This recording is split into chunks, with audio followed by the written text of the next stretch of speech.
নমস্কার বন্ধুরা, আশা করছি সবাই ভালো আছেন। তো আজকে আমি আপনাদের সামনে আবারও একটা নতুন রেসিপি নিয়ে হাজির হয়ে গেছি। শীতকালে কিন্তু এই রেসিপিটা একবার বাড়িতে আপনারা বানিয়ে খেতে পারেন। বাড়িতে গেস্ট এলে কিংবা কোনো অনুষ্ঠান হলে আপনারা কিন্তু এই রেসিপিটা ঝটপট তৈরি করতে পারেন। গাজরের পায়েসের রেসিপি আপনাদের সঙ্গে আজকে আমি শেয়ার করে দেখাবো একটা নতুন পদ্ধতিতে, খুব সহজ পদ্ধতি।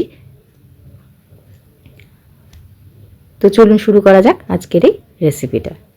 দেখতেই পাচ্ছেন কড়াই গরম হয়ে গেছে, দিয়ে দিচ্ছি 1 টেবিল স্পুন মতন এর মধ্যে ঘি। আমি রান্নাটা টোটালি ঘিতে করব। ঘিটা মেল্ট হয়ে গেছে, তবে গ্যাসের ফ্লেমটা এক্ষেত্রে আমি লো রেখেছি যাতে ঘিটা পুড়ে না যায়। এবার আমি এর মধ্যে দিয়ে দিলাম একটা তেজপাতা। তেজপাতাটা ভালো করে কিন্তু ভেজে নিয়েছি। এবার আমি এর মধ্যে 250 থেকে 300 গ্রাম মতো গাজরকে গ্রেট করে রেখেছিলাম, তো সেটা আমি এর মধ্যে দিয়ে ভালো করে ভেজে নেব, কারণ গাজরের একটা গন্ধ থাকে, তো সেই গন্ধটা যাতে না বেরোয়, তো সেই জন্য আমি ঘি দিয়ে ভালো করে ভেজে নিচ্ছি।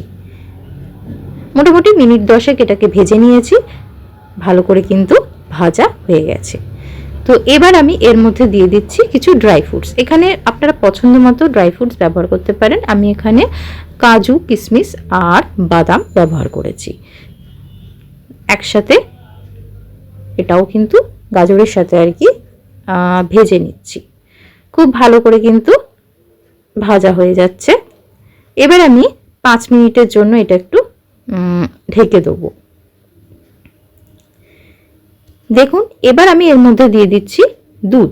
হালকা গরম দুধ এখানে ব্যবহার করেছি, তো সেটা আমি এর মধ্যে দিয়ে দিলাম।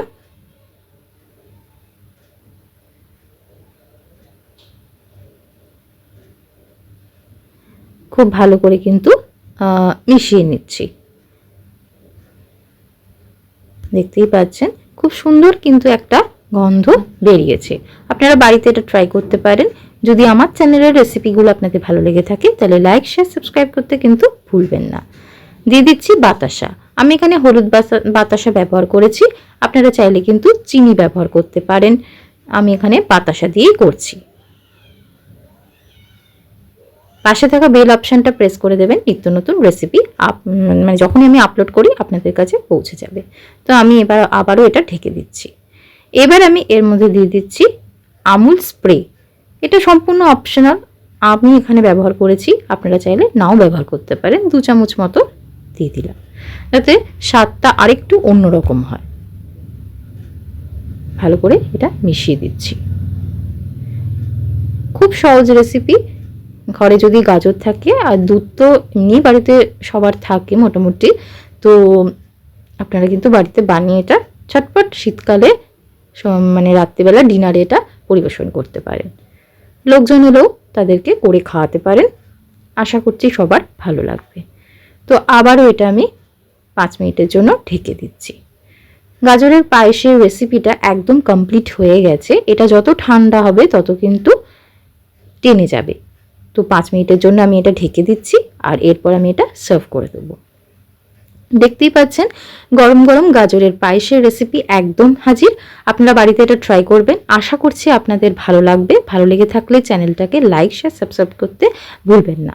তো আজকের মতো এই পর্যন্তই। সবাই বাড়িতে একবার ট্রাই করুন, আশা করছি আপনাদের ভালো লাগবে। আবারও বললাম, তো ভালো থাকবেন, সুস্থ থাকবেন সবাই। ধন্যবাদ।